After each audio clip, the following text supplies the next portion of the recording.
We have the red Angmar player, Smoky, against the blue Angmar player, Sauron at the bottom side. This is the beautiful map, Fury and Deal, boys, and my monitor is still not working. So I literally have to, but it's fine. I don't want to complain about it too much. It is how it is. So we have 2 mills start coming up for Sauron. On the other side, the red Angmar player is starting also with 2 mills. And Angmar is one of the factions that doesn't have too many opportunities at the beginning of the game. You kind of heavily rely on the Hall of the Kingsmen, you know what I'm saying? You want to get those combat warriors on the field, pikemen or extroverts, but Angmar is also the faction which has the chance to go for a super early transition into the Wolf Riders. So basically, you can build the Troll and Wolf Den right off the bat, and that will give you the chance to get some cavalry units on the field. Yes, they are not the strongest cavalry in the game, they are indeed the wars, but they are doing what they are getting paid for. They are able to trample you down, they are able to harass your mills, so they are pretty decent considering the fact that you can get them on the field very, very early and very easy.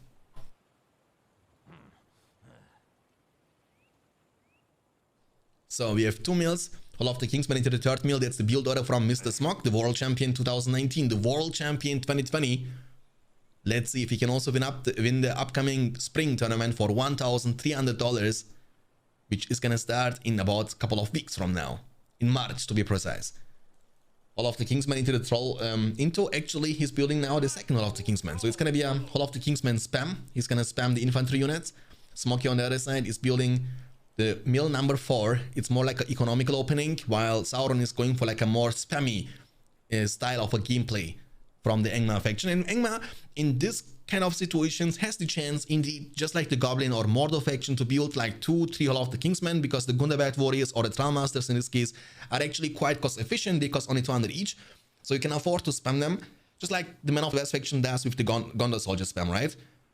But I believe quality in most cases goes over quantity. Okay. Pick it up. We have now more warriors coming. The wall hub actually, he was building a wall up here for no reason. That was the first, never mind, not for no reason. He was getting attacked, that's why. The first attack is gonna happen from Mr. Smog. He's gonna use War Chant on these 2 Gundabad warriors, and one of the mills is gonna be instantly demolished by Sauron to deny his opponent the experience and the power points he's looking for. In the meantime, one Gundabad warrior was able to sneak through, and let's see what he can do. There is no protection for now, and the Wolf Den is coming up as the 2nd protection building for Mr. Smog. So he still keeps up the pressure all the time. War Chant has been used also from Sauron, actually defensively, to keep his 2nd mill protected. I don't know if he can do that. Looks like he will be able to do that for now. One Gundabad warrior is still kind of lurking around this area, but he shouldn't be able to achieve too much for Mr. Smog. In the meantime, Smog is going to be also able to defend himself. The Trollmaster is losing so much HP, and if he dies now, the battalion is going to be taken down. So Smoky had a good start into the game.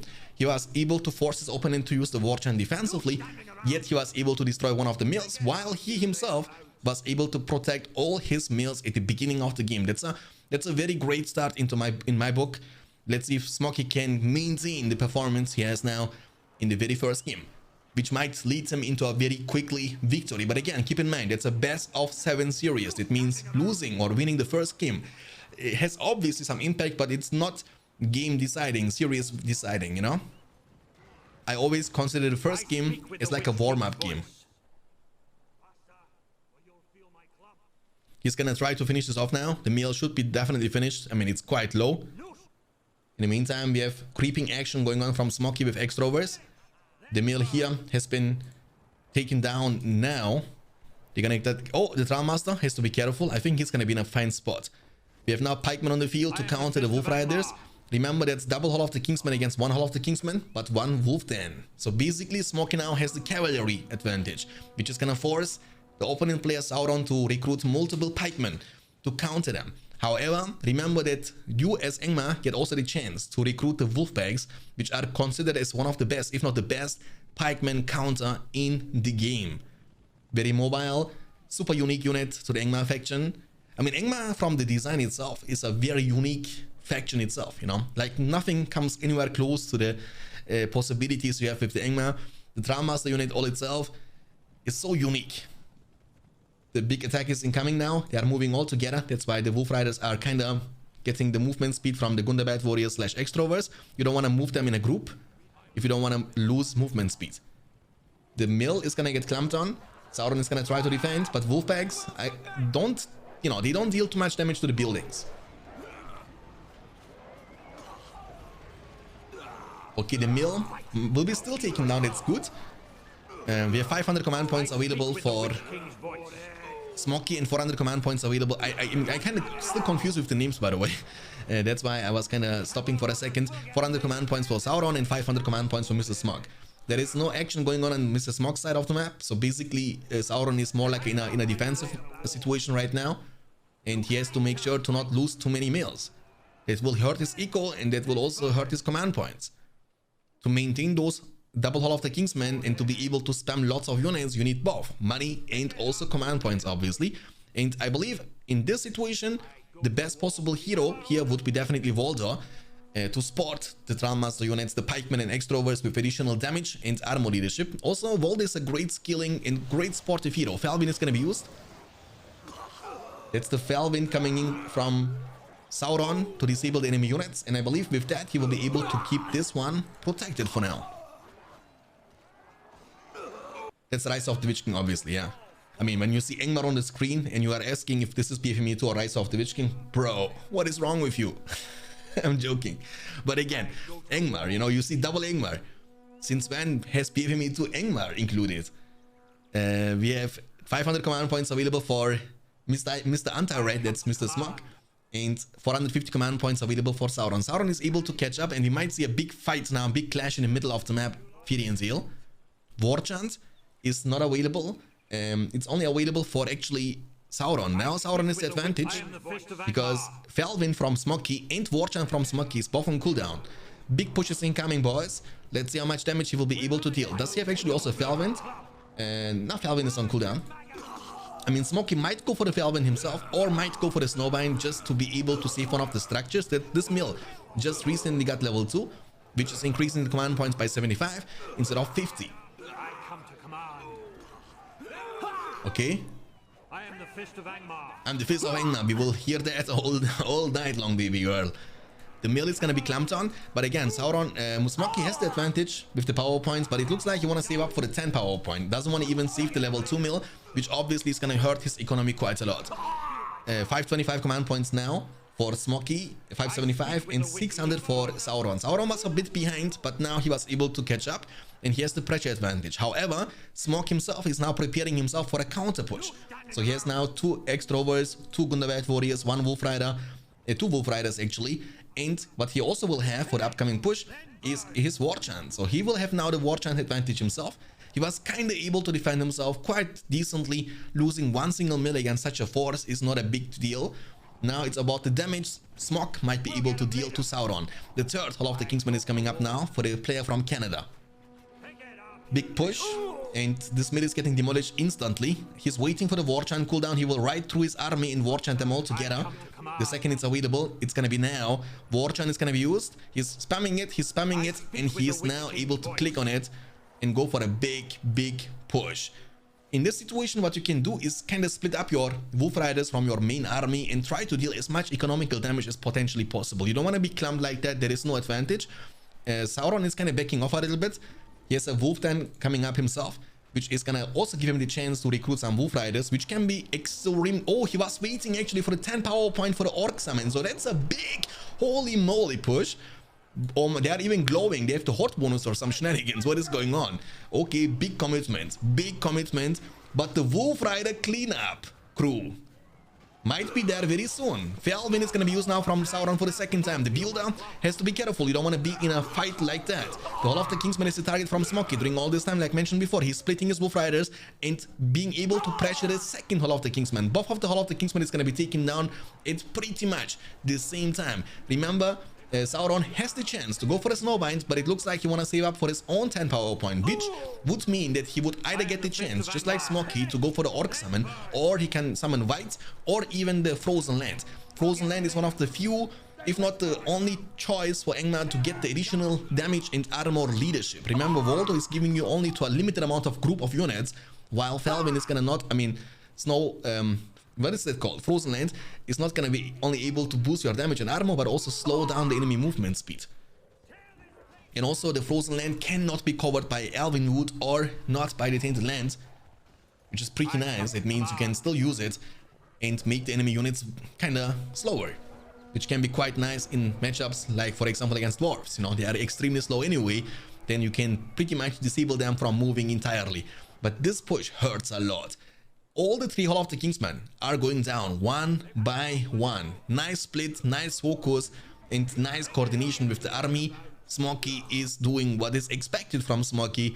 There is a reason why this guy was twice the world champion, boys. 425 command points only for Sauron, and 500 out of 750 command points for Mr. Smog. Trust me, guys, in these games we won't see a GG. They will leave silently and they will act like nothing happened after this game. There is lots of tension going on between these 2 players, and once again, you gotta believe me on that one, they are playing for their lives. I speak with the Witch King's voice. I speak with the Witch King's voice. Now we have a counter attack from the Orc Summon and Warchant. Let's see how much damage he will be able to deal. But remember, Smoky has Wolf Riders around, right? That means he can just trample them like he does. This mid is going to be protected, losing 1 mil against a 10 power point summon and Warchant at the same time. It's not a big deal. And that was like the final desperate move, I believe, in the first game from Sauron in the Angmar mirror match. And power points are rising to the sky. 750 command points, boys, against 325. And once again, without seeing a single ward, Sauron is leaving the game, forfeiting the game, and the score after the first game is going to be 1-0 for Mr. Smog.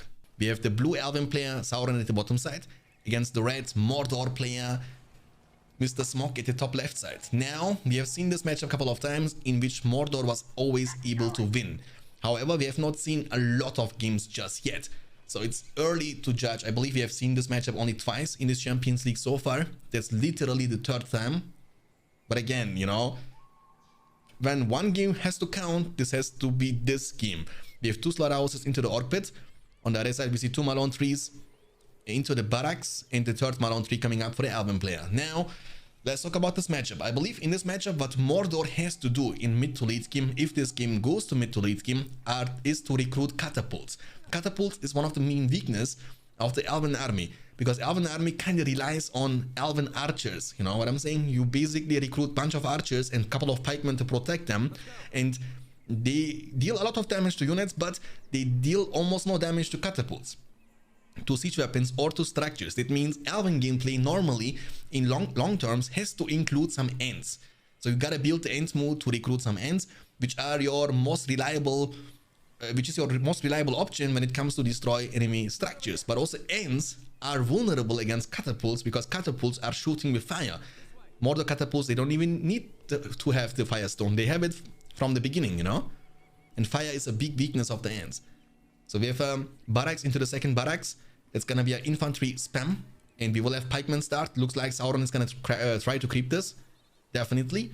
In the meantime, we have orcs. So orcs, double orc pit into the Haradrim Palace. Now, I believe we will see some Haradrim Lancers to be able to go for harassment, you know, to fight for the map control, and also to be able to eventually trample down the Lorien warriors and the Lorien archers. Hey Strike95, thanks for tuning in. Luri, welcome. Thank you guys so much for tuning in. Okay, so orcs are actually able to find the pikemen, and that is the gaming experience. You know what I'm saying? Smoky has lots of experience, so he's kind of assuming what the enemy player might be doing at this point. And if he gets the chance to steal the money, there would be a really great start for the Mordor faction. Mordor is a great skilling faction into the mid to late game. Elves cannot keep up with the Mordor economically, definitely. But he will make sure to kill the orcs first, which is smart from Sauron. He doesn't want to go for a 50-50 situation, because look where the money was dropping. So if he would go for a 50-50, Smoky would be able to steal the money. We have now 2 battalions of orcs moving from the bottom left side, and 1 from the middle of the river.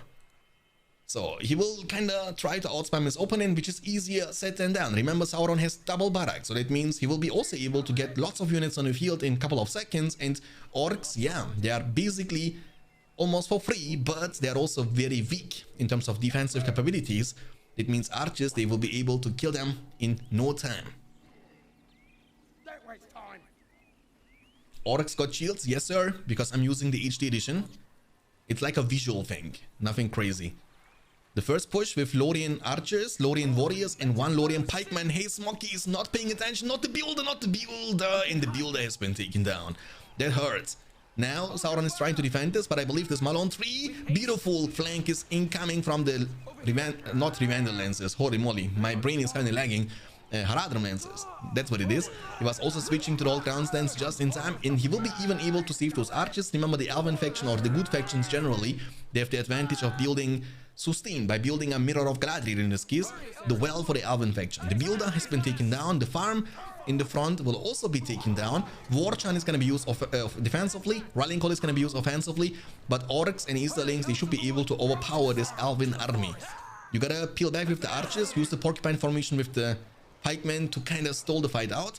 But I think in long term, Sauron cannot win this fight. The pikes are surrounded, they are taking so much damage. And when the pikes and Lorien warriors are gone, you have no structural damage left anymore. That means all you gotta do is either sit here and die or try to disengage. Beautiful trample is incoming into the Lorien archers. But the good thing for Sauron here is definitely that he is untouched, you know what I'm saying? He was forcing Smoky to use Warchan defensively. Remember, Smoky was losing one of his builders, right? And also didn't deal... He was able to destroy one single Malone tree. So I believe one slaughterhouse and one builder is definitely worth more than losing one single Malone tree. And Sauron is regrouping his army. Maybe Haldir could be a nice choice early on, because this way you can get him to level 5 as soon as possible to get the leadership unlocked. Mordor will have a hard time to nullify your leadership until Mouth of Sauron is going to be joining the battlefield, or the Witch King himself. Remember, the Dread Visage from the Black Riders is not even able to nullify leadership bonuses. It's only debuffing you, but your leadership is going to be still remaining. Sauron should build Sauron. True, Johnny. I think that would be great. And talking about Sauron, there has to be Gollum lurking around somewhere on this map. And if you get the chance to kill Gollum and get 10,000 collected after capturing the ring, you indeed get the chance to recruit the Dark Lord. That's definitely a possibility. Creeping action is going on. That's the second creep for Sauron against 0 creeps so far for Mr. Smog, and that's the reason why the power points are actually slightly in favor of the Elven player. 500 command points in the bank, and Smog has 450 command points in the back. So pretty much equal right now. Nothing game-changing happened, and obviously losing the builder was kind of painful, but it's not the end of the world either. So you can replace them. It's not like you lose both the builders. The Malone tree is going to be found and taken down. The Orcs now are level 2, Bloodthirsty unlocked for additional 25% increased damage. And very risky move, but there is the backup. Okay, he should be able to defend this, no problemo. Big force of Mordor. I think, you know, he was watching the Lord of the Rings and listening to Sauron. Not the real Sauron, not this Sauron, the player, but the real Sauron from the films, when he was saying, "Build me an army worthy of Mordor." Fire!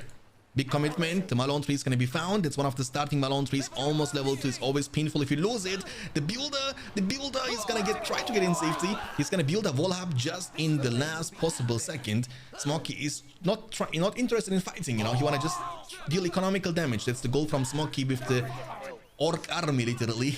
That's like lots of Orcs, man. The Malone tree is going to get demolished. Eye of Sauron is going to be used. Eye of Sauron was actually not the beginning from Smoky. He was starting with the War Chant. So basically, normally you see Mordor picking up the Eye first and then leading to Industry right after. However, you gotta keep in mind that Industry buff from the spellbook of Isengard in Mordor got a nerf in the version 8.5. So get now less value from straight up rushing to the Industry power spike. It's still great, don't get me wrong, but it's not as good as it was in the 8.4 patch. Lots of pressure on the Elven player. Lots of commitment. He's trying to hold the river with one archer and one pikeman. Great positioning though. I like the positioning a lot. But now we have the Black Orcs. And you know what people are saying, you know? Once you go black, you never go back. The Malone tree is going to be defended for now. 2 power points collected. 700 command points in the bank for Smoky against 475. Mordor is definitely on the roll. He's like ready to smash the Elven faction one more time. I mean, let's be honest, I think it's a favorable matchup for the Mordor faction unless the Elven player can do some shenanigans early mid-game, but the longer the game goes on, the harder it's gonna be for Elves to commit against Mordor, because that's only the beginning, that's the tip of the iceberg, you know what I'm saying? That's like 5% of the possibilities what Mordor faction get.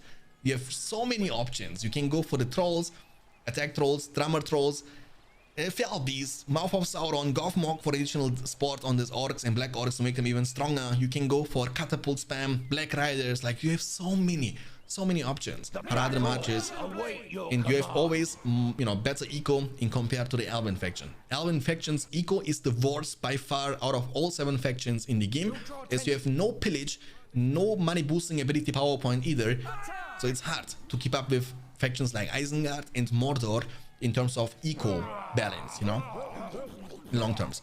Black orcs are dying though to the archer spam. You see this damage and you see this army. That's what I'm talking about. Imagine you have a catapult now, but he's building a catapult expansion.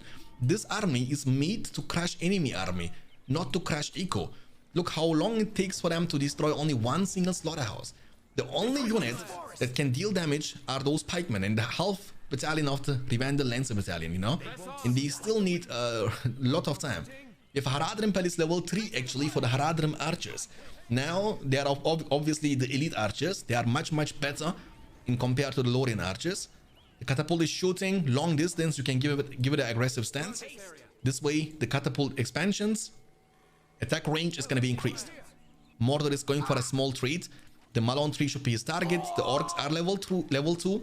Don't underestimate their damage. They will be quite easily able to take down this Malone tree.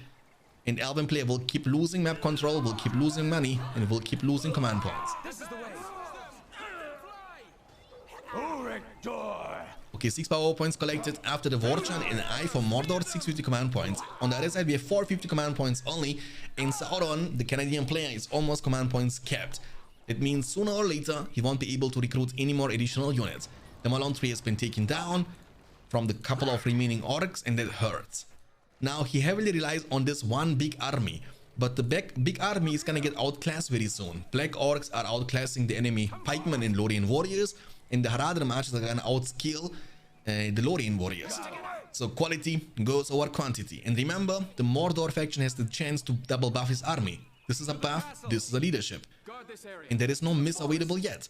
He went actually for the Elvenwood, which is a I don't know about Elvenwood, brother. You know what I'm saying? Elvenwood is so risky. It costs you 10 power points and it can be easily covered by that tainted land from Mordor, which will only cost him 5 power points. So 5 is less than 10 in my, I think I know this much math. 4 power points collected, Rallying Call is available, and they are both buff too. So you cannot skill them, you cannot stack them.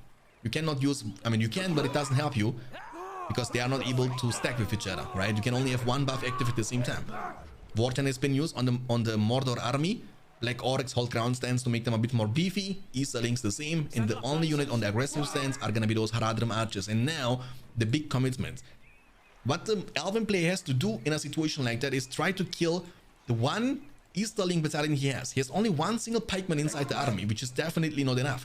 So once you kill it, you will be actually able. He has also double buff now with the statue behind. Rallying Call is going to be used. Double buff now for the Mordor army. They are still buffed from the War Chant and now leadership from Eye. Elvenwood is going to be pleased, but Mordor has the tool and the chance to cover this, and that's going to be the plan from Mr. Smog. Boom! Elvenwood negated. 10 power points traded to 5. And once the Easterlings are gone, the Lancers can go now into the backline. Smokey is trying to reposition. He was not even switching to the whole ground stance. He's gonna use now the barbed arrow shot, which causes meta impact. Will kinda knock them down on the ground, but they don't even get the chance to cast it. They get knocked down on the ground as well. And once again, the Elven player will be able to defend himself. But there is another Orc battalion coming. Elven player has to rotate to keep this Malone tree protected. And look at the situation, man. Mordor is expanding offensively, building towers left and right. There is nothing at the bottom left side of the map, however. And we will definitely need to see more from the Elven player if he wants to be able to turn this game around. Mordor is growing rich, long story short.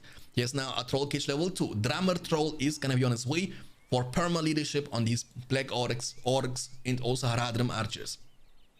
And also Roar ability can be nice. Maybe that was the reason why the Elven player wanted to go for the Elvenwood. Because Elvenwood, if you don't know, also grants you fear resistant.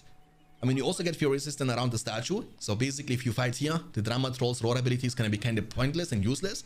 But if you fight in an open area, the fear effect might actually mess you up a lot. I think the Drummer Troll got also nerfed, not the leadership, but the tankiness. So it's now easy, I believe, to take down the Drummer Troll. Trample is incoming from the Lancers, beautiful. and the slaughterhouse is going to be found. And I believe, long story short, this Lancer might actually be able to destroy multiple slaughterhouses. However, these two are protected by the tower. Remember, the Mordor tower can't be garrisoned, so basically you cannot put any archers inside the tower, and that's why the Elven tower is obviously much more powerful. No heroes all game long, by the way. Not a single hero, no Haldir, no Gothmog, nothing like that from both the players. They are going for raw strength and raw army spam. Level 3 slaughterhouse. Mordor kind of delete his 10 power point a little bit. He was going for all the 5 from the spellbook. So I Warchant Tainted Land. And with 10 he has the chance to have multiple options, right? He can go for example, industry, or use the barricade spawn for additional kind of safetiness. Can also be nice. We have the Elven player now rotating. He has the first hero, and that's Haldir, who needs to be level 5. Catapult is doing a good job keeping this area kind of protected, but that's a huge army, dude. That's a huge army. So Elven player has now the chance to save up for the end. So basically, you cannot go for the Eagles after the Elven Wood. For that, you need to pick the Mist, right? You gotta pick the Mist if you want to be able to summon the Eagles, but if you pick the Elven Wood, you will get the chance to summon the Ents instead. So with Ents, he might try to actually go for a base rush, but there is a Catapult expansion, which will hurt the Ents a lot, and now the Siege Works is coming for the Mordor player as well. Sauron is kind of recovering up a little bit and holding himself quite decently in the game after being so behind for a long time. There comes the Drummer Troll, Warchant. They have now double buff. Roar ability might be used, but he's far away from the archers. You gotta get a bit closer to be able to affect them. Power points are rising to the sky.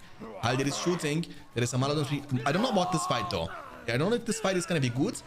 Roar will be used. Rallying Call is gonna be used from the Elven player. Haldir obviously. Oh, Haldir getting chunked from the Easterlings. Holy moly, this damage is actually kind of crazy. Boom, use your belly to shoot at them.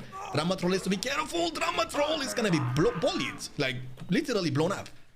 Big attack coming from the bottom side. 16 power points in the bank for the Elven player. He has definitely the chance to summon the mighty Ents and go. You might not be able to eventually take down the enemy fortress, but if you take down the level 3 slaughterhouse, for example, or this one, especially this one with industry on it, it's so effective, because the Ents, they will need some sort of time to be able to take down the enemy fortress, and taking down the Siege Works maybe would be a better choice, because he's going for the Siege Works level 3. He's planning to recruit the Black Riders. By only me using Arwen, I think Arwen is not a great bet now, and this is also very interesting Elven gameplay. Like, yeah, he's camping more or less, but he's able to hold himself. Maybe Smoky was kind of making a couple of mistakes, especially the one with Drama Troll kind of hurts. Like, the amount of money and time you need to invest to be able to recruit one single Drama Troll and you lose him just like that, definitely painful. His command points capped, the Elven player, and summon is available. Elven Wood obviously has a faster recharge time in compared to the Tainted Land, but also Tainted Land is going to be available very soon. So basically, you gotta play around the cooldown windows, right? You need to understand, okay, my Elven Wood is up on the field. His Tainted Land has to be still on cooldown. Now I can use it. Now I can go for attack. When this Elven army gets the chance to camp on an Elven Wood, it's gonna be very hard for Mordor to defend this. Remember, the Drama Troll is not gonna be able to fear them anymore. 750 command points in the bank. Black Riders are not being recruited yet. He has not the money. 2000 is required to be able to recruit them. He has the money now. Is he gonna cash float? Or nah, he's not cash floating. This is insane actually. 2050, boom, he clicks on it. Boom, shot on your face, son. The Catapult expansion, that's what I'm talking about, ladies and gentlemen. This is actually painful. The Drama Troll is gonna be taken down. There's a second Drama Troll he's losing, but the Catapult, dude, like, look at the distance from downtown. Mordor is going for a small counterattack, but this one is going to be protected quite nicely. Videra, welcome. Music, welcome. Radagash, welcome, guys. Sorry, I want to actually keep focusing on this game. I don't want to miss anything. Ents summon, 2 Ents are going to war. It is likely that they go to their doom, the last march of the Ents. Catapult shot, boom, and look at the chunk. That's chunking, by the way. The barbed arrow shot doesn't hurt them, howsoever. We have also Glorfindel on the field. He's on foot, which means if he gets level 3, he will be able to use his Blades of Purity. The Black Riders are on the field. They are a great counter hero. They are basically countering everything beside the pikeman. They can kill Haldir, Glorfindel in no time. Glorfindel is a little bit too deep. These riders, they need to try to take down this Ent before the Ent manages to take down the siege works slowly but surely. He has still time to do that. More pressure. The well is coming up for the sustain. So Elven player is not planning to leave this area anytime soon. Trust me. It is likely that we go to our doom.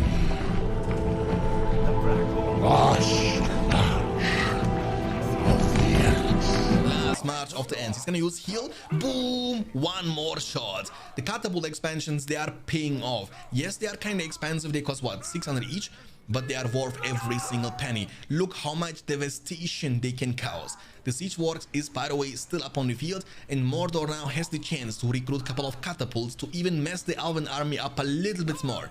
He went for the far side, heal, and that's why his 25 is gonna be a bit delayed. Mordor, after the industry, has now 7 power points in the bank. Black Riders are finding an opportunity to commit on the Elven army. Beautiful micro, great trample, and he will get out without being damaged. He was getting a little bit damaged, but they are still perfectly fine. Blade of Purity. There comes Glorfindel, who received multiple nerfs in the later patches of the patch 2.02. And one of the major nerfs, obviously, is the Blade of Purity, which he could use before on the horse, but not anymore. Boom, man, that's a lot of damage. I mean, it also hurts and disables them too. Elven players legit forced now to leave this area, but during all this time, all of a sudden, he has now more command points available than his opponent. So, offense is the best defense. But I'm telling you, if he wants to be able to finish off this game, if he wants to be able to win this game, he has to build an Entmoot, and he has to build it quickly. You don't want to give Mordor a chance to recruit multiple catapults around the fortress. Yes, he lost the siege works, but he has the eco with industry on the level 3 slaughterhouse to be able to build it again, get it to level 2, and get some more catapults. Smoky should have done this long time ago. I'm telling you, I don't understand why they are refusing to recruit catapults. You have Haradrim matches and Easterlings to back them off. Get them in behind your army, in which they are perfectly fine and safe, and you can bully the Elven army over and over and over again. Black Orcs. But what can they do against such a reckless hit? The Entmoot is coming up indeed. They have a level 3 stable for eventually the horse archers, and no barracks. He has a level 2 barracks here. I mean, no armory for the Silverton arrows. Haldir is level 7 almost, by the way. Level 8 unlocks the golden arrow. There is no fear resistant for Mordor. He has to get Gothmog level 5 for the Iron Hand to get the fear resistant he needs, because golden arrow might mess them up a lot. It stuns them for a decent amount of time, and that's more than enough for the Elven army to shut down this Mordor army. He's getting more and more power points collected. 9 power points almost after the end summon. Really close to be level 7. Lots of pressure. Elven players surrounding his opponent from every single side. He has almost full command points, and now Mustafa was asking in the chat, why nobody else but me going for Arvin? And Mustafa, my friend, there comes your Arvin, your beloved Arvin for the Valentine's Day. Almost, by the way, almost there, guys. I'm actually still... Oh, arrow volley, nice. He killed a couple of archers. I mean, again, that's gonna delay his 15, right? And personally, I believe... oh, okay, that's pretty decent. That's not bad. That's really not bad. Black Riders are also getting a beautiful trample off, and Mordor is finally able to push back. So now it's kind of debatable if it's worth it or not, if he really needed the arrow volley or not, because basically he killed only 2 archers, right? It's not like he killed a full army, and that's something that's gonna now stop your 15, because look his power points. You could have gone now for the 15. Arvin and Glorfindel next to each other. That's Mustafa's strategy. Arvin is now Attila's. Level 6 is required to be able to use the flood. Elven army is looking strong here. I don't know if this is the right call to commit on this fight. Mordor army is gonna get crushed. He is pressuring with the Black Riders though. Entmoot, I mean, he was building the Entmoot, but yet he was not able to recruit any Ents just yet. And also no Lindens, no Mirkwoods either, right? He has no Mirkwoods, no. He has 1 single battalion, that's enough. I mean, Mirkwoods also got nerfed. They are still the best archers in the game though. Damage wise, not tanky wise, they are quite squishy, so you gotta have some protection for them. Lots of pressure. Mordor is trying to build a tower. This game might still last a while. but he needs to get some catapults. Finally, siege works level 2, ladies and gentlemen. This is giving Smokey so much money, but he's down to 550 command points only. 7 power points after industry into arrow volley. On the other side, the Elven player has 15 power points. Holy moly, he's 10 power points only away from his 25. In 25, these expansions don't matter anything. You've used floods and you wash the evil away from these lands. Destroy all Mordor forces. Level 3 Arwen, and also Arwen's flood can still damage. It's not like it's useless now. The statue is going to be found, but the Black Riders, is it worth it to take so much damage to be able to kill one statue, because they are giving so many power points if you lose them? Glorfindel is now level 6, has the Wind Rider, which makes him to the fastest hero on horse. He will be able to catch everything. Arwen, don't int. You are too young to int. Heal is gonna be used in the last possible second to save Glorfindel. Boom, boom, boom, barbed arrow shots, the red arrows flying around. Catapults are actually hurting their own units more, and the Elven player chooses to get the Cloud Break, but there is no follow-up. What is... Oh, he wanna kill the Black Riders, that's what it is. The Roar ability will be used. One Black Rider is still remaining, and that's all it takes. The Drama Troll has been taken down, and I think that was not the right call from Sauron. Like, killing a couple of units for a 15 power point. Is it really worth it? I don't think so. The Black Rider is gonna be finished now by the Mirkwoods. Look how tanky he is. Like, one of them is enough. He might actually be able to kill all the Mirkwoods too. But there comes Arwen, and boom, the Black Rider has been taken down. Now, he needs to get it to level 3 once again. That's gonna cost him 1,000, and then 2,000 once again for the Black Rider. So basically, long story short, it's gonna cost him 3,000. So you basically trade 15 power points from the spellbook for 3,000 of the enemy resources. Because he would have now had like 20 power points, you know, like 5 power points away only from the 25. But it's okay. It's okay.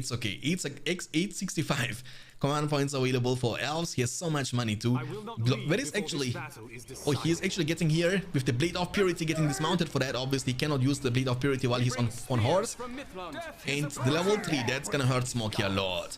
That's really painful. The industry buffed. Slaughterhouse level 3, and that's dropping down Smokey to 550. He's all about to be command points capped, but Mouth of Sauron is saying, Glorfindel, you ain't getting away from me this time. Level almost 4, Mouth of Sauron with level 4. He unlocks the Daubs, which will be an active debuff, nullifying enemy leadership bonuses as well. And there comes Haldir back on the field, like 1 level away from his level 8 for the Golden Arrow stun. And also, this guy is pretty strong, by the way. He's very underrated. I like him. I think he's tanky, he's beefy, he has splash damage, he has a good debuff. Pretty good.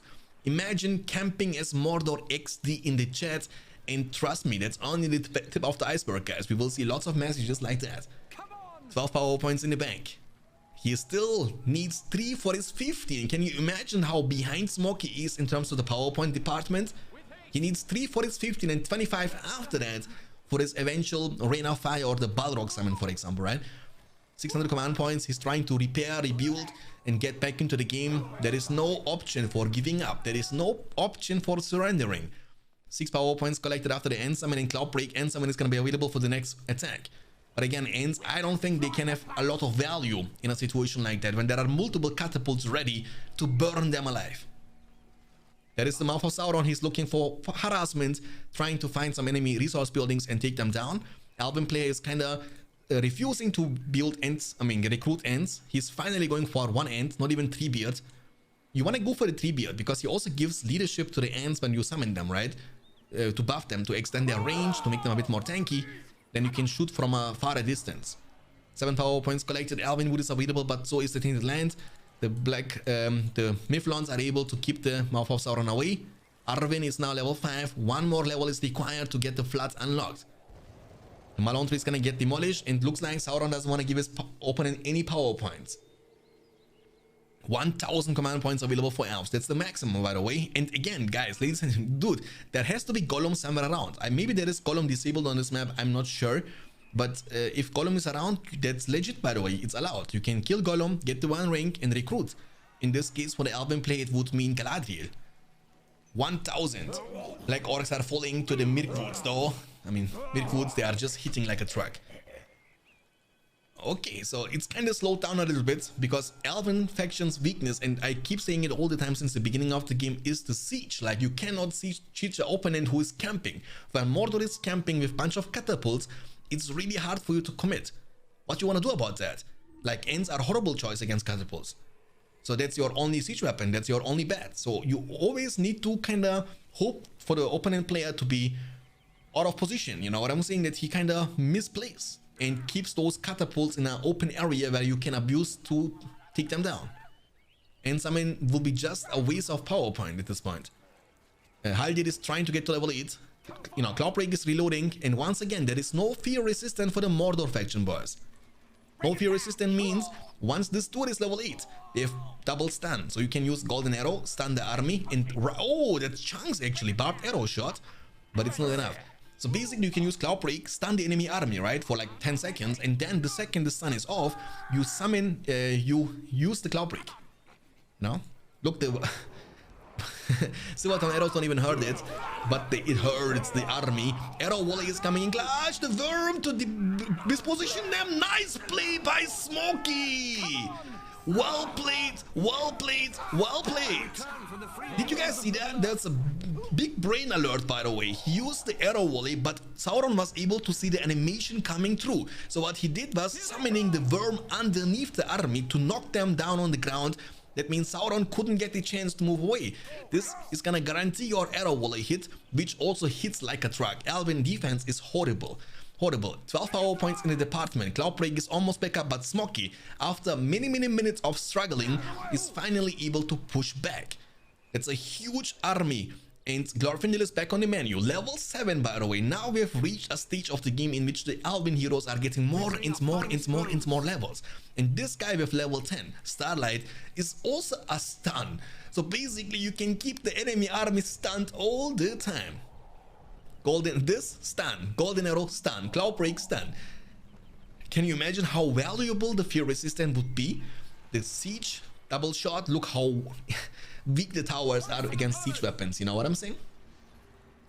Double shot, Elves are now going back, but that's what I'm saying. Elves, you see how hard they are struggling to finish off the game. They really need a 25 power point at this point to be able to get anywhere close. The end summon will be used, yes, but can they do anything?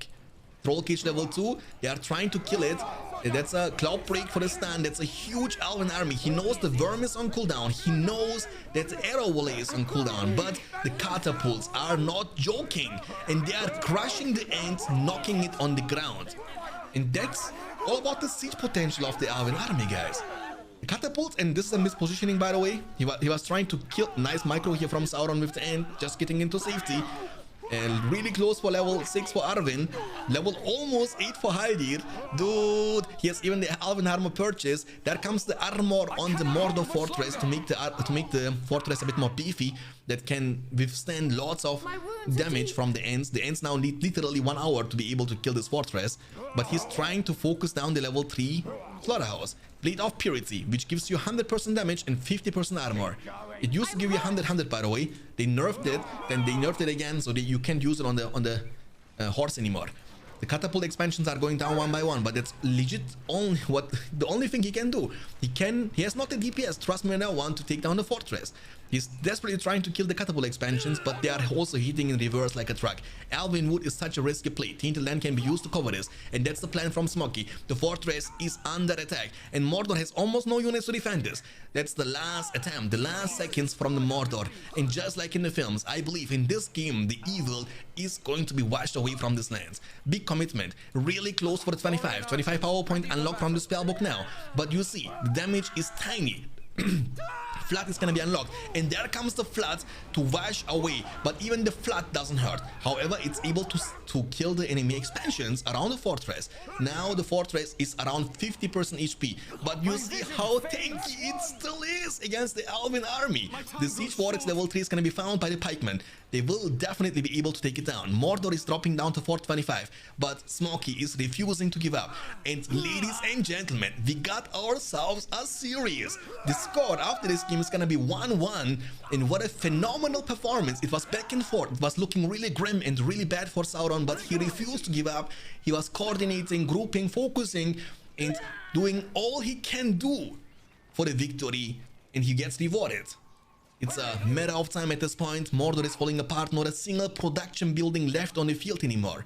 He cannot recruit any units. He has 18 out of 375 available command points. Smoky still doesn't want to give up, doesn't want to delete his fortress. He want to keep, you know, Sauron sweating in this game. Now we gotta need some more ends. Sauron knows now, he's confident. He knows this game is in my pocket. All I gotta do is not int a lot of power points, 13 power points, and Sauron, I mean, Smoky is still 12 power points away from his 25. And even 25 wouldn't change the outcome of this game at this point. Glorfindel has the Blade of Purity. He might get the chance to commit against the fortress. There are many arrow towers and catapult expansions are being rebuilt, but that's all Mordor can do. He's dropping down to below 500 resources. Every single building, let me pee real quick. He's saying, let me pee real quick. You want to just stay in the game and let Sauron finish him. The shots are coming in clutch, and what a beautiful performance from, actually, I mean, I gotta give credits to Sauron in this game. It was looking really bad for Smoky, but I think he should have gone for the catapults when he had a lead.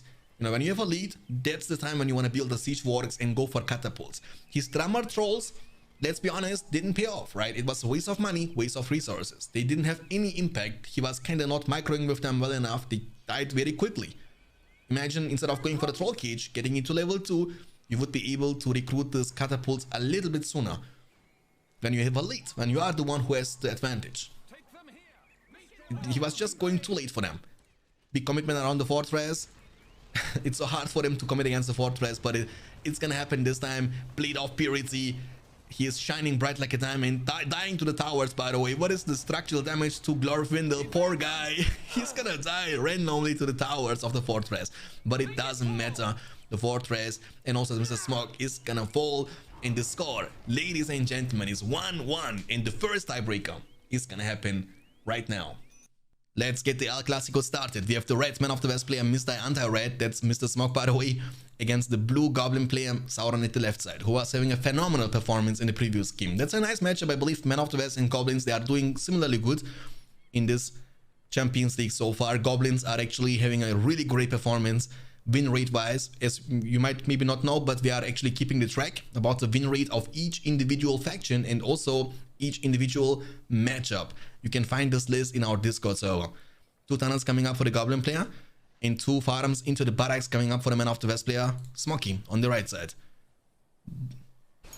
I will make a compliment for you, Ibrahim. You are the best Ibrahim I've ever met in my life, my friend. Thanks for being here. Precisely when he means to. Really means a lot to me. Thank you, thank you.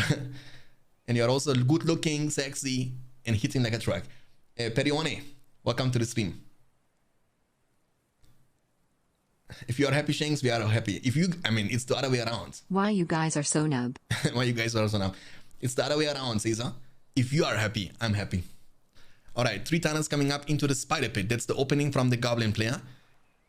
We will have Pikeman start from Smoky. It looks like you want to creep. So when we actually set... He didn't set a waypoint from the barracks yet. Let me check. He might try to creep a troll layer first, but troll layer is a bit more risky.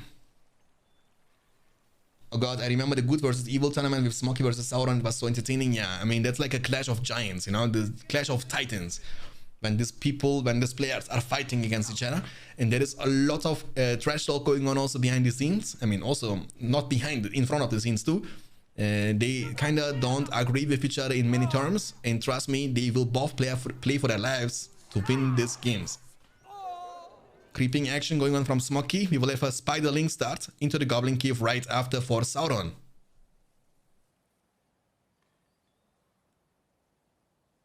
Okay, so Spider Links are great for harassment. They are good for hitting and running. They are no fighters, so I mean, they cannot really fight against, you know, by all means, not against pikemen. Even against soldiers, they will struggle. And you can obviously upgrade them with this Venom sex. No, Venom. Do you guys know the song Venom from Eminem? Creeping action going on, that's nice. I like this creeping from the Spider Links a lot. And now you might be asking yourself, but why? The reason is simple, because after creeping this, they will hit level 2, which is recovery time, right? You need to be with the evil faction, or with any faction really, you gotta have to be at least level 2 to be able to recover over time. And since evil factions have no sustain, no well, it's very important for them. They should be getting the last hit. Don't get the last hit with this one. Please not. Get this. Get this. Okay, he's paying attention. Nice ones. Sauron. Level 2. Boom. Just like that. Pikes and soldiers. I mean, that's like a one-on-one Man of the West start. You know, start with pikemen, creep a warglayer, get a soldier, and go for the first attack. This way you can't be countered, right? That means even if the opponent has cavalry or anti-soldier battalion, you can still have pikemen to counter them. And this attack might actually be quite efficient with the rallying call together combined. Remember, the buffs in BFME 2, the Rise of the Witch King, are very efficient and extremely important because they give you 50% more damage and armor. So buff advantage is, long story short, huge. He's trying to build a wall up, very smart from Smoky. Archers are also countering the spiderlings. You can see how much damage they are taking. Sauron should be, you know, get away, get away, get away. Can he get away? Yeah. And that's the good thing. Level 2, they will recover. In the meantime, before attack incoming, Goblin archers though, they are holding themselves. Did you use Rallying Call for this attack? Yes, sir. Cave Bats is going to be used now to debuff the enemy units, but Cave Bats in Rise of the Witch King isn't able to nullify enemy leadership bonuses. That means Cave Bats against Rallying Call comes still ahead, because you only negate 25% damage and armor, but Rallying Call gives you 50 each. So they have still 25% more armor and damage, but they are getting obviously shot in the face from Goblin archers and the builder. Oh, that's painful. Oh, that's really bad, especially for factions like Goblins and Dwarves. Losing a builder like that, that's painful. That's really painful. What do you think about the 8.5 update? It's hard for me to say that, Alex. We gotta see a lot of games though before judging or before saying anything. I mean, so far it feels good. It feels good. I think every faction was able to win multiple games. The one matchup might be bad in compared to the other one, but I think this might also kind of be because the people have not enough experience yet in playing the new patch, maybe adapting to the new meta. And again, you know, seeing like 20 games on each matchup isn't enough to say anything. I think we gotta wait off until the Champions League is over, and then just take a look into the list together. The farm has been taken down. This farm is gonna be taken down as well. You can use Bombard to shoot over the building, but Smoky is not doing it. He will just give up the farm, I guess.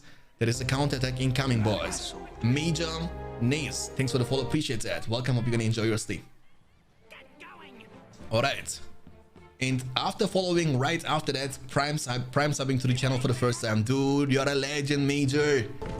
Thanks for the huge support, my dude. Means a lot. Welcome to Beyond Standards crew. Really appreciate that. And also thank you so much for the follow. Thanks for tuning in, guys. Really means a lot to me. Bulvar, also thank you for the follow. Big attack. You have soldiers, archers, pikemen, everything around. The tunnel is gonna be found. Almost level 2. But it won't make it out alive. I mean, one soldier is attacking it, but I think it's enough. Okay. So he's gonna give it up. Remember, losing the builder is painful. Man of the West player is keeping up the pressure all the time. That's a huge army. You should not you cannot ignore this, right? That's like too much. 3 archers, 1 pikeman, 1 swordman. You cannot let them do what they are doing. Double barrow expansions. Each of them is increasing your command points by 75. That's the reason why the Goblin player has more command points than the Man of the West player. Not because he has more tunnels. Nope. Because of these bad boys here. They cost only 200 each though. I mean, they are very efficient. Imagine that. You can go for a scavenger with the Goblin faction to keep your money income good. And when it comes to luck in the command points department, guess what? You spend a couple of times 200 and boom, you can get additionally 500 command points, just like that. Warden is gonna be used. Cave Bats is almost available. Rallying Call is gonna be used now. He's gonna use Cave Bats 2 to be able to win this fight. The builder, another one is getting recruited for 500. So it's painful, trust me, to lose those builders just like that. Cave Bats, they are buffed and now debuffing the enemy units too. Half Throws Warden are beefy units. Spiderlings are coming to flank. And he's gonna insta-target them. Very smart from Smoky. He knows the Spiderlings are kind of squishy units, against archers especially. And they will be now forced to disengage. Focus and aiming the right target is very important. You don't want to auto-attack them, right? You don't want to... They are not able to think, those units. You need to think for them. You need to act for them. You don't want to E-click and hope for the best. Always target manually to make sure that they are attacking the right target. Spiderlings are actually crushing those Condor Knights. They are considered as like an anti-cavalry unit. But they are actually, Man of the West was still able to win this fight. That's impressive. Nice positioning, great micro, and great targeting from Smokey, paying off. And 4 power points collected after the Keef bets and War Chant 650 command points, but keep in mind that he gets 150 of these command points from these expansions. So he has, you know, basically he has 500 command points only. And Smokey has 625 from actual farms. Level 2, level 2, level 2. And we have only one single. Erasha for the primers for 4 months, my dude. Thanks for the huge support to the channel, means a lot to me. Era_Shah just resubscribed for 4 months. Ahoy. Keep up the good work, Shanks. Will do, my friend. Thank you so much. And, you know, you watching the stream is already a huge support. Thank you so much. Means a lot. We have King Theoden on the field, boys. Leadership available for every unit, not exclusively for the Gondor Knights or Rohirrim. Works also on archers, swordmen, and pikemen. Oh, this is not looking good for Sauron, guys. Let me tell you that much. Man of the West is rotating, pressuring every single time, and doesn't give the Goblin player any chance to recover. And Goblins, and I believe that's the main weakness of these factions, like Goblins and Dwarves, they kind of can't play from behind. You know what I'm saying? Like you have seen last game, for example, Mordor was behind for the past 15 minutes, but yet he was able to hold himself in the game. He has a great defense, great eco with the industry and stuff like that. But Goblins and Dwarves, once they fall behind, they really feel heavy, you know, when it comes to carry the faction to the victory. He's trying to pay, you know, kind of draw attention, but Man of the West player is kind of ignoring this. Not ignoring this, he has also units around this area, but he's pushing. And Goblin player has no chance of fighting this army. He has 1 half-throw swordman, 1 half-throw pikeman, couple of spiderlings, and that's it. And look at this army on the other side. They have, you know, leadership, double buff potential with the rallying call. Yes, Keef Bets is able to nullify the bonuses from the leadership, but you can't deny him the rallying call. And this huge army should not be underestimated. Okay, he's gonna use Tainted Land for the defense, and in this situation it doesn't make any sense to use War Chant. Remember, Tainted Land and War Chant are both buffs, so you can, once again, I know I repeat myself, but you cannot stack them. So using War Chant on the land is pointless, but now you gotta use it, because now you are not fighting on the land. Smart move, by the way, from Smokey to move away from the land. Doesn't make any sense to keep fighting on it. The builder has to be careful. Half-throw swordmen, yes, they are tanky, but they are getting overwhelmed. There's just too much action going on. Archers shooting them down all the time. Gondor Knights keeping them checked, and they can never get into the backline. Maybe Spider Riders could be a nice choice, but you can see the money from the Goblin player yourself. They are, I mean, Sauron is struggling money-wise. Yes, Scavenger might be helpful. In later stages, you can also build up multiple lumber mills to get additional resources, but until then, it's hard to maintain the Goblin Cave, the second Goblin Cave, the Spider Pit, and the Fissure at the same time. Hobbit Summon. Now we have the Gang of the Shire, Frodo Baggins, Samwise Gamgee, Peregrine Took, and obviously the most important one, Meriadoc Brandybog.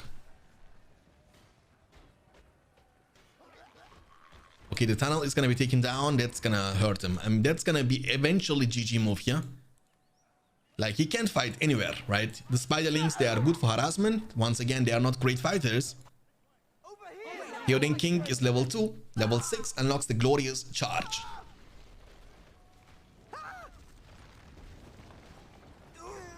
Look at these kids with their sticks. Actually demolishing those buildings left and right.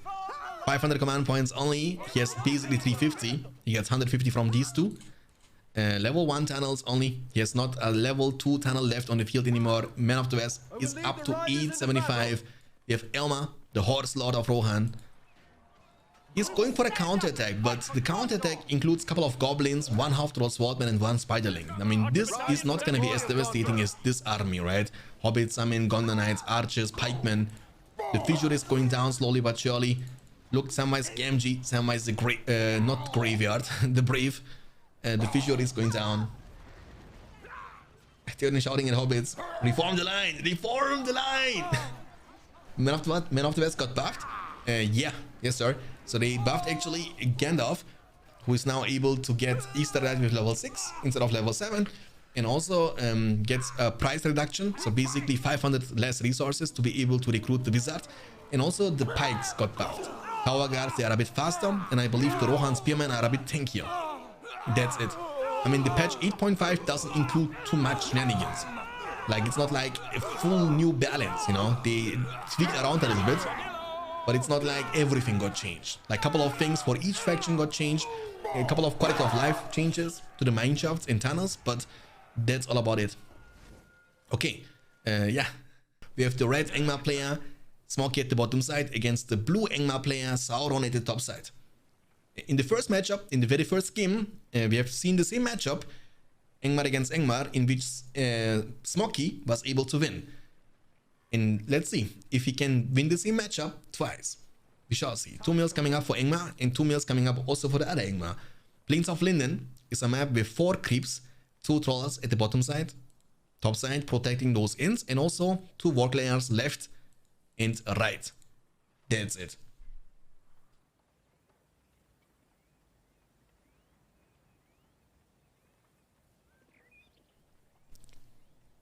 We have 2 mills, Hall of the Kingsman, 3rd mill. 2 mills, 3 mills, 4 mills opening. Okay, that's like a BFME 2 opening. I mean, the player who is always doing that is actually Ectelion. He likes to open with 4 mills. You know, 4 resource buildings, doesn't matter about the faction. To have a bit better eco early on. And he can make it work almost every single time. But the thing is that this is gonna be kinda a punishment. Because I'm assuming Smog will be able to get those units on the field and get them to this area eventually before Sauron is going to be able to recruit any unit. And maybe this is going to be a good start if you can defend yourself. Maybe you gotta recruit some extroverts, you know? Or Wolf Den. Oh, that's also not bad. To be honest, that's really good actually. We have the second Hall of the Kingsman coming up now for Smoky. So already a different start from both the players. Because the thing is that Gundabad warriors, they don't stand a chance against Wolf Riders. And that's the power of Angmar, the early transition possibility you got. For you the chance to get those cavalry units on the field as soon as possible.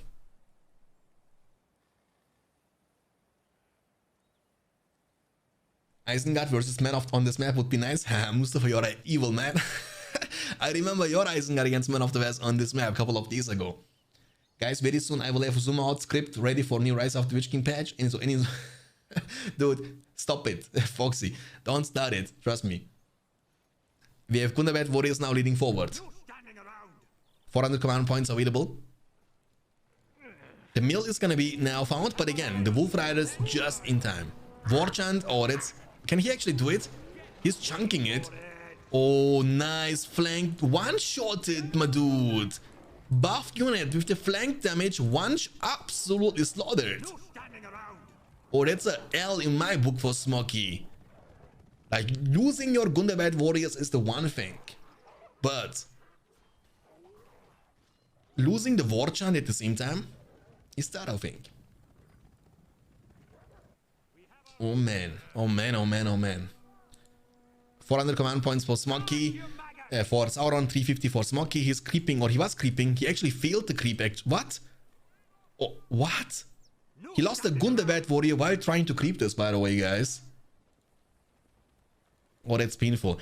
That's the thing, what can happen to you sometimes, you know what I'm saying? Like, if the Varg is actually targeting your Trollmaster and you don't pay attention to it, you lose your battalion, which costs you lots of money, and that's painful. Like, that's a good start for Sauron. Let's see if he can actually maintain his dominance. And with double Hall of the Kingsman and Wolf Den. We have the same situation. Nope, we have not the same situation yet. So Smoky has no chance at this point to recruit any Wolf Riders or Wolf Packs. So basically, with that being said, I believe Sauron should have the advantage. He shouldn't wait too long. He should be using the buff advantage he got. Because he knows now the buff from Smoky is on cooldown. And again, buff advantage in Rise of the Witch King is a big deal. So buffing those Gundabad warriors, Wolf Packs and Wolf Riders at the same time might cause you to deal a lot of damage. The builder is gonna get in safety by building a wall hub. Don't... Oh, holy moly, what the builder is not getting in safety and the builder has been taken down. He was able to snipe the wall hub at 0%. And by the way, that's the only way you can kill it, right? When it's building up, when it's at 1%, it's becoming extremely tanky and you need to kind of hit it like an hour long to be able to take it down. That's why you will never see somebody committing on the wall hub. It's just a waste of time. That's hurt. I mean, unlucky, dude. Like from the minute 1 until now, Smoky has been unlucky as hell. He lost the first push with the war chant, the flank damage, one-shotted the Gundabad warriors. He lost the Gundabad warrior trying to creep this. The only good thing going on for Smoky is that he now secured himself 2 creeps, which additionally give him some money and power points, but that's it, right? So Wolf Rider, I mean, now you gotta commit on this one. Wolfpanks and Wolf Riders and Gundabad warriors should be able to do the magic trick. So basically, Wolfpanks kind of focus down the pikemen. Watch this. You see that? They are getting slaughtered, right?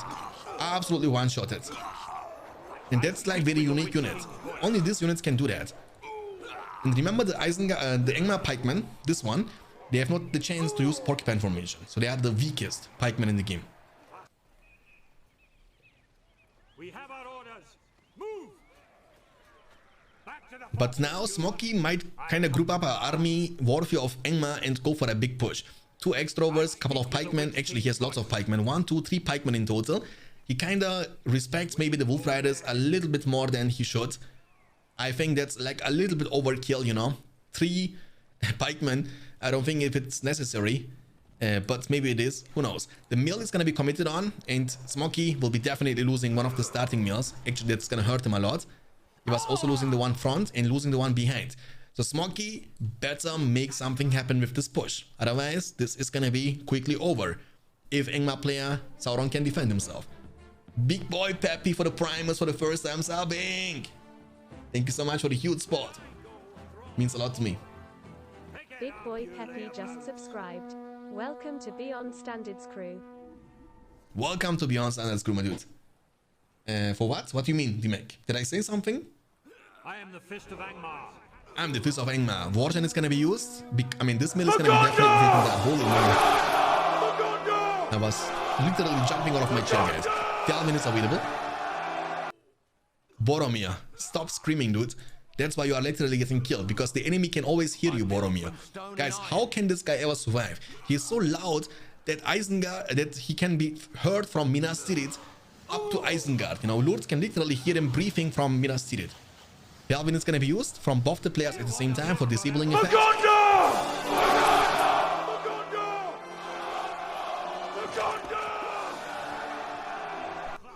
Oh no, here we go again. one power point collected. 400 command points available for Smoky and 525 and 2 power points collected after Pelvin and Vorchan for Sauron. Sauron will be able to defend himself definitely. And yeah, let's see. If his counter push...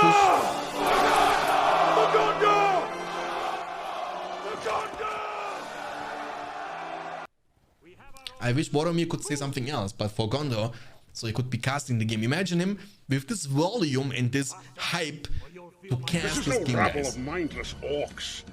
These are Uruk-hai. Their armor is thick and their shields broad. Their armor is thick and their shields broad.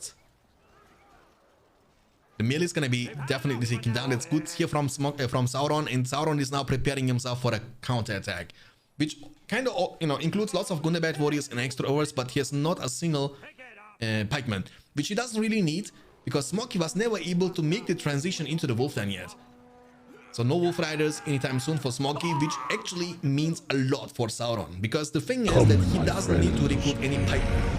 The Elves are going to war. It is likely that we go to our doom.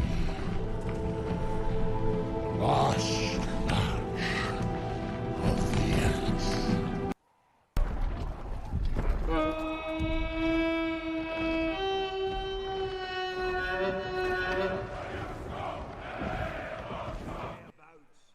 Soon you will have like a notification in the chat. Sound effects are temporarily disabled. Alright, so Sauron is preparing himself for a big push. He has also Voldo now joining the party, but he doesn't buff the Gundabad warriors. He buffs only the spearmen and the extrovers, right? So the Gundabad warriors have no benefit from it. And I don't know if Smoky will be able to defend this. I mean, he has like a couple of units around this area going for a push, but this army looks like frightening to me. Like, this one is looking pretty beefy, and I believe it's going to be kind of tough. The mill is unprotected, will be taken down. We have also Voldo on the field from Smoky for the buff. He's trying to stall the fight, but extroverts, once they get the chance to shoot, they will kind of crush everything around this area. We get more and more reinforcements now up on the field. Is there any sound alert for Angmar? Morgul Reds. Morgul Reds, I believe, is the Angmar one. Minas Morgul, you know what I'm saying? The Witch King things. Time to fight. Okay, also Sauron has like almost no defense around this side. That means the mill, almost level 2, unfortunately for Sauron. Take orders from stinking Morgul rats! Oh, he's actually demolishing everything. Maybe he's kind of a little bit tilted from the sound effects too. And that's it, boys. And this time we see men fighting and facing against Angmar. We have the blue Man of the West player, Sauron, against the red Angmar player, Mr. Smog at the bottom side. Now, that's the map Jungles of Far. Now it makes sense. Daniel is abusing the momentum from the Man of the West faction and spamming once again the For Gondor sound effect in the stream, guys. Also on the news tomorrow evening, 8 p.m. 2 meals into the Hall of the Kingsmen coming up. We need more drama. Give drama to your chat. Instagram.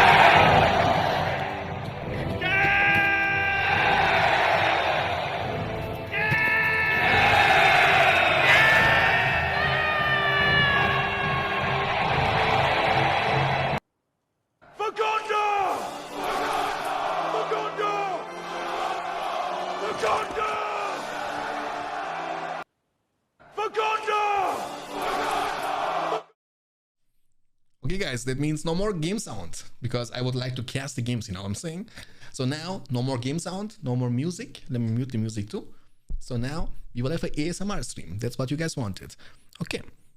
We have the red Angmar player, Mr. Smog, building up 2 meals into the Hall of the Kingsmen. On the other side, we see an economical opening for the Man of the West player, Sauron, who was able to win the previous Angmar mirror match. The chat was abusing the sound effects. And here we are with the ASMR. And tomorrow evening, 8 p.m. GMT +1, the first hot tub stream on Twitch TV/beyondstandards. See you there. Okay, give it another shot. We have a Hall of the Kingsmen into the Wolf Den, which gives Angmar the chance to go for an early transition into the Wolf Riders. On the other side, we see a soldier. What? Chat, do you see that? Hey guys, because of you I missed the fiesta. Chat, do you see that? Pillage, then burn. Do you see that? I mean, he didn't position it well enough. That means Angmar can get the chance to clump. But that's a very offensive playstyle from Sauron in the building. Disrespectful barracks, exactly. And he won't even be able to take down the mill. Smoky is like, are you even trying, bro? That's a horrible start actually for Sauron. He's losing so much momentum. The mill is saved, the barracks will be taken down. What else can you want from a start into the game number 5 from Angmar? One more beautiful trample and holy moly, Smog. Reaction time like a legend. Adapting, learning, changing, strategy. That's what I want to see. Stable now coming up, and that means the Man of the West player has to legit replace his barracks very soon. But on a map like this, you have a lot of opportunities, right? It's a gigantic, enormous map. So basically you can do lots of fancy stuff on this map. You can hide a lot of barracks, a lot of stables, offensive farms. You have so many options. That's why capturing those signal fires is extremely important. The farm is coming up. Why your mods timed me out and deleted my message for talking about... Because we don't want to talk about that matter, you know what I'm saying? You know, lots of fiesta happened about the situation. Let's get over it and kind of enjoy ourselves. We don't need to create yet another trample. A drama, I mean, sorry.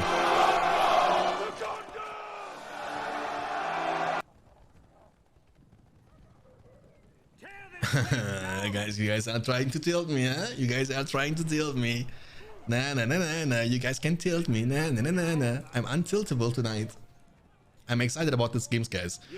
I'm coming here with my pins for you guys. I'm injured. I fall from my scooter yesterday.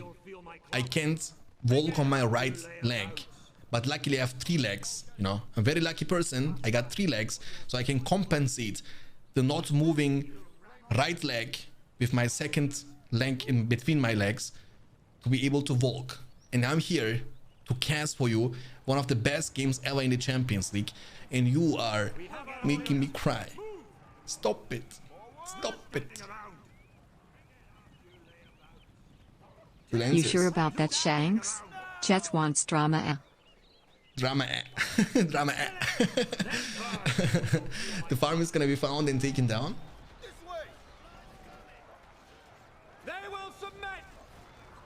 The thing is, you know, about the Zoom, I can tell you that much. You know, when for example, you want to have like a great single player experience, when you want to play and you want to be able to Zoom out, hey guys, you can still be on the version 8.4, right? There is no problemo. It's not a big deal. Gondor Knights were able to take down the mill. Lots of pressure now, and once again, that was like a very risky, high risk, high reward kind of style.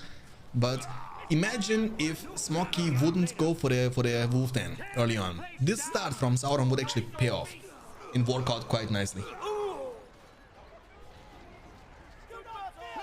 You should make the sound effects last 3 seconds max. Yes, or I'm gonna make them twice as expensive. In Velenorian's chat, you gotta legit pay 20,000 points for potatoes, boil and mash and stick them in a stew. And Shanks, the phrase is hit like a truck, not getting hit by a truck. I got hit by I was literally feeling like I got hit like a truck, guys. Yesterday. I went to the barber shop because I was looking like a monkey, long story short. And then I wanted to actually have like a haircut plus beard shave, you know. And I was there, and on my way home, I fall. Where was Gondor when Shanks fell? That was legit the first thing that I said when I stand up. I was like, where was Gondor when Shanks fell? Gondor, where was Gondor? The farm is gonna be found and taken down. And yeah, it's not looking good for Sauron, let's be honest, guys. 350 command points against 500. But look at this, dude. That's kind of crazy. How is your leg? It's kind of okay-ish. I mean, it's not broken, so it's fine. It needs some recovery time, you know what I'm saying? The well is healing too slowly. So I gotta build a second well to be able to heal up faster. Like, you know what I'm trying to say. When you are older, your body is kind of healing up slower than when I would fall when I was 15, 16 years old. The next day I would be fine, you know. But now I'm 31.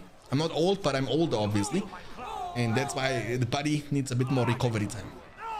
But again, I saw the opportunity to cast the game between Sauron and Smoky, and I'm here for you guys. I got your back. I won't let you down. You can always count on me. 31, yes sir. 31. Angmar is kind of creeping offensively.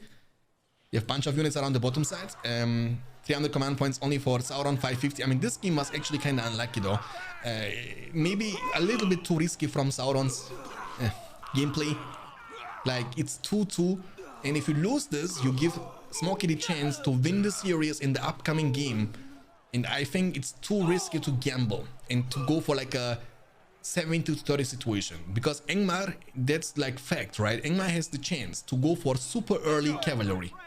Like, if there is one faction you want to play a bit more careful against, it has to be Angmar for offensive barracks. And now he's kind of clumped around his own fortress, has to build a well for the sustain, has to kind of camp it out. And hope for the best. Hope that Smoky makes like a wrong commitment and he can punish Smoky for that and go for a big counterattack. So basically, all his playstyle depends on the misplay from Smoky at this point. Smoky has to misplay for Sauron to win this game. Otherwise, this game is unwinnable at this stage, you know what I'm saying? Very hard. Please, Shanks, it was my first. I mean, I got you. I'm not, you know, I'm not saying anything about you or about anybody else. Like, the thing is, when somebody is using it for the first time, dude, guys, come on, it's fine. That's why I edit this. You know what I'm saying? But then it's kind of creating like a hype of for Gondor, and then all of a sudden we have like for Gondor. For 20 minutes straight, it's a little bit too much. I'm 26. I'm 36. Faster, or you'll feel my club. Hope Smoky deletes sports. Yeah, I mean, he might actually hope that Smoky either loses connection, but you know, we actually have not a spoken rule about losing connections in a game. So basically, I'm always following like the the momentum. How can I say that? So when I see now, for example, if anybody disconnects now at this stage of the game, let's be real, Smokey deserves the victory, right? That more than double the command points, more power points collected too. He has such a great lead. It's like 90 to 10, maybe 95 to 5% of winning chance. Sauron, Smokey to Sauron, you know what I'm saying? So even if something would go super wrong and we would lose connection, we would definitely give the victory at this stage of the game to Mr. Smoke. And yeah, Sauron knows that. He will demolish everything. And that's gonna be the end of the game number 5. And once again, we have an Angmar on Smokey. And Isengard this time on... yeah. The thing is, guys, let me tell you, I need to show you that. I need to show you that. I cannot just tell that. I need to show you that. We have now the matchup between Isengard and Angmar, right? Watch this. Please, watch this. Hold on a second. Watch this. So far, we have seen Angmar against Isengard 5 times. And every single time, Angmar lost against Isengard. Every single time. Just wanted to point out. So 5-0, 100% win rate. Angmar was losing every single match against Isengard.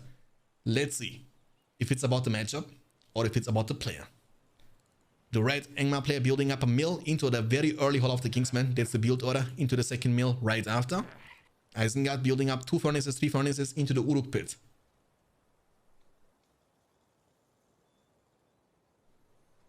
Let's see.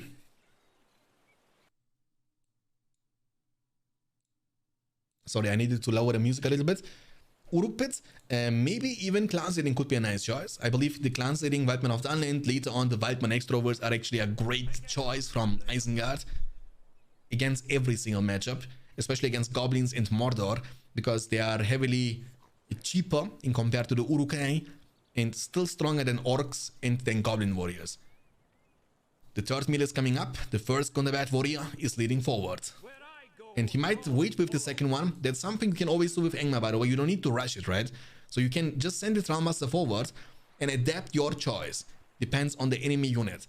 So if you see Warg Packs, for example, or Warg Riders, you can always transform them just in time to the Pikemen. If you see Uruks, you can always transform them into the Gundabad warriors. You don't lose anything. Just be patient and wait it out. Tear this place down. The furnace is going to be found and demolished from Sauron instantly. And he's actually going for a counter against that. No Wolf then yet for Smokey. It means he won't be able to defend against his Uruks. So in a one-on-one situation, it's out of question. The Uruks, they will always smash the Gundabad warriors. They have no chance. Like, Gundabad cannot stand a chance against the Uruks, especially when they are buffed like that. The mill is going to get demolished right off the bat.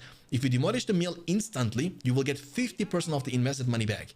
In this case, we are talking about a resource building. You get 150 back. The longer you wait with demolishing, the more damaged a building is, the less value you will get from demolishing it. So basically, if you know you can't protect it in any way, just demolish it right after, like Smokey does. So he got now 2 times 150, and boom, he can replace now one of the mills. It's better this way than actually losing them without getting any money back. We'll get them later. Because you also need to understand that you deny your opponent at the same time the power points and the experience points. That's very important in the long terms. As we have seen in the second game between Isengard, between Mordor and Elves, the power points, they are so impactful. And that's one of the major differences between BFME games and other RTS games. Power points and heroes. So the game kind of evolves around that, right? You fight for the purpose of collecting power points, of getting stronger units with levels and getting stronger heroes with levels too. Everything kind of plays around the experience points and the power points. So Angmar will be able to defend himself. But again, there was an economical opening for Isengard. So losing 1-2 furnaces isn't very bad. But for my personal opinion, that's like too much. Double Uruk pit with this low command points, it's very hard to be affordable for Isengard. So Isengard units from the Uruk pit are so extremely expensive. They cost 400 each, the Uruks, 350 for the crossbowmen, 400 for the pikemen. So maintaining double Uruk pit when your command points are at 400, it's really difficult here, you know?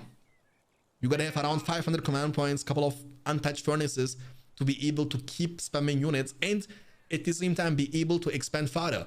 So you gotta obviously you need to build more furnaces to get strong and stuff on the field, right? So let's talk about this matchup in the mid to late game. In mid game, Isengard will have a huge power spike economically. Devastation might be a choice. You can also go for the Weapon of Talent, but if you are kind of feeling you are kind of down, you can go for the Devastation. However, you gotta keep in mind the Devastation in the version 8.5 of the patch 2.02 got nerfed. So you get less value, less money from it, right? There's a Goblin in the middle of the map. Not Goblin, Gollum, sorry. Sorry, Goblin, for calling you Goblin. Pikemen are leading forward, which is like a great counter unit to the Wolf Riders. But again, even the strong Pikemen from Isengard, which cost 400 each, don't stand a chance against the Wolfpacks. The Wolfpacks can eat them literally alive. Watch this. They are literally one-shotting them in the porcupine formation. You know what I'm saying? That's crazy amount of DPS from a very cost-efficient unit. And they are as fast as horses too. Uruks still tanky. Yeah, Uruks are tanky. Reliable units, but they are not the best swordmen in the game. By far not, you know? For me, the best swordmen are half-troll swordmen. Then even black orcs are, I believe, better. Not stronger, but better because they are cheaper. And the money, especially early game, is so important. Like the difference between 300 and 400, that makes 100 resource difference, right? And that's a lot of cash early on. And that is the commitment. Oh, the Trial Master got sniped down from the fortress, but the furnace has been taken down regardless. Isengard is trying to kind of keep the opponent around this area, doesn't want to let them the chance to get behind, but there is one Gundabad warrior behind, and he will be definitely, slowly but surely, taking down this furnace. So Isengard has to defend. 500 command points for Angmar, 350 only for Isengard. Here's the war chant. Let's see if he can make some stuff happen with the double crossbowman, Uruk and Pikemen. Remember, the Pikemen are badly damaged, and they will be getting eaten alive by the Wolfpacks. Double Wolfpack, lots of extroverts on the field, and Wolf Rider who can commit on fighting once the Pikemen are out of the game. Maui, thanks for the follow, appreciate that. Welcome, hope you're gonna enjoy your stay.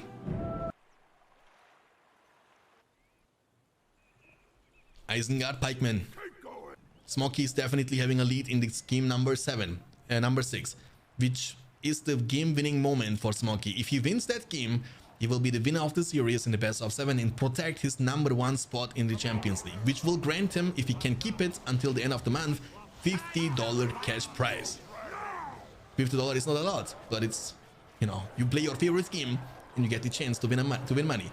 And that's only the beginning, boys, because if you miss the big announcement, after the Champions League is over, we will have a $1,300 tournament for Rise of the Witch King in a 1-on-1 between 64 players, and we have sign-ups still open. We are missing around 15 players, so if you want to participate, and by the way, you can get a money if you reach the top 10. You don't need to be number 1, number 2, or number 3. You gotta just make it to the top 10. You need to be just better than 54 other players, and boom, you get a cash prize. It's definitely worth trying out and giving it a shot, because what we need the most are active players. The furnace is gonna be taken down. Oh, look at that. That's like putting salt on the wound, guys. Smoky is saying in the global chat, no zoom equals no win. Oh my goodness, man. That's crazy. Pikemen around this side, Urukai. You have Urukai Pikemen around this side, Black Numenorians are on the field. They are also really strong. I believe they are strong in a one-on-one situation in compared to the Urukai.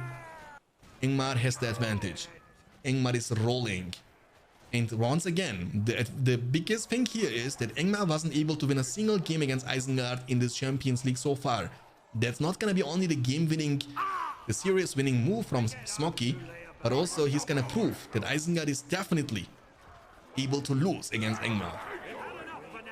You have enough for now. The Urupid is gonna be barely able to survive. He's gonna get away for now. Black Numenorians are kind of tanky units in the old ground stands. They have level 2 now. Charge them down. Charge attack, do it. Look, oh, they are charging now, which gives them the same buff like a war chant.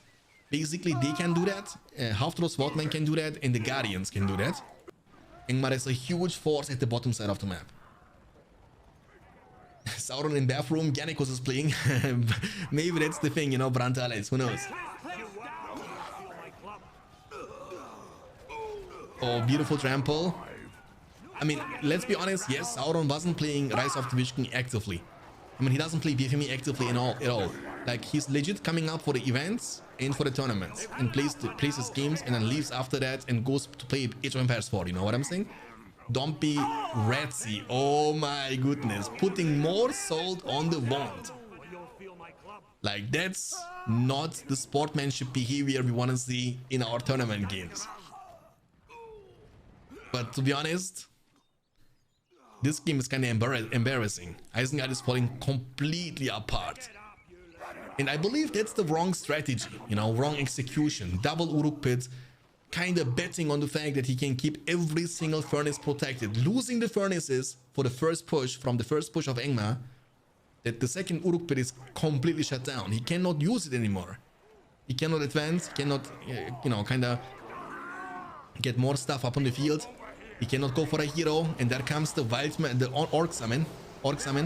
War chant, big commitment, everything is glowing, shining bright like a diamond.